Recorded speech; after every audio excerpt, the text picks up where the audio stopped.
Hello guys, നമ്മളിന്ന് ഉണ്ടാക്കാൻ പോകുന്ന പുളിമിഠായിയാണ്. അപ്പോൾ നമുക്കൊക്കെ ഏറെ ഇഷ്ടമുള്ളൊരു സാധനമായിരുന്നു പുളിമിഠായി സ്കൂൾ ടൈമിലൊക്കെ.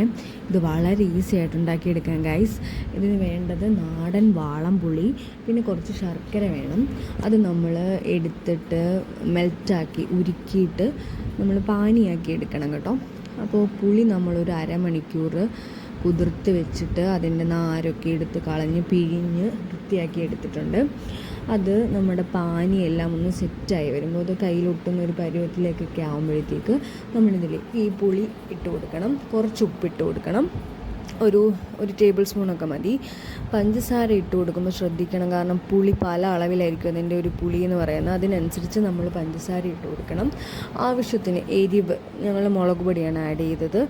നിങ്ങളുടെ ആവശ്യാനുസരണം എരിവ് ആഡ് ചെയ്ത് കൊടുക്കണം. എന്നിട്ട് നന്നായിട്ട് മിക്സ് ചെയ്തിരിക്കണം ഗൈസ്. കാരണം ഇത് അടിയിൽ പിടിച്ചു പോകാൻ ഭയങ്കര ചാൻസ് ഉണ്ട്. അപ്പോൾ നന്നായിട്ട് ഇളക്കി കൊടുത്തുകൊണ്ടിരിക്കണം. എന്നിട്ട് നമ്മളിത് ഓഫാക്കി കുറച്ച് നേരം വെച്ചു. അപ്പോഴത്തേക്ക് ഈ ഒരു കൺസിസ്റ്റൻസിയിലായി ഗൈസ്. എന്നിട്ട് നമ്മളിത് എടുത്ത് കൈകൊണ്ട് ഉരുട്ടി നമ്മളൊരു ടിന്നിൽ സൂക്ഷിച്ചു വെച്ചു. നല്ല ടേസ്റ്റാണ് ഗൈസ്, നൊസ്റ്റടിച്ചു പോവും. ഞങ്ങളിത് കഴിച്ചുകൊണ്ടേയിരിക്കുകയായിരുന്നു. എല്ലാവരും ട്രൈ ചെയ്യണം കേട്ടോ, മസ്റ്റ് ട്രൈ ആണ്. നമ്മുടെ കുട്ടികൾക്കും ഒന്ന് കൊടുത്തു നോക്കണേ. Okay, by.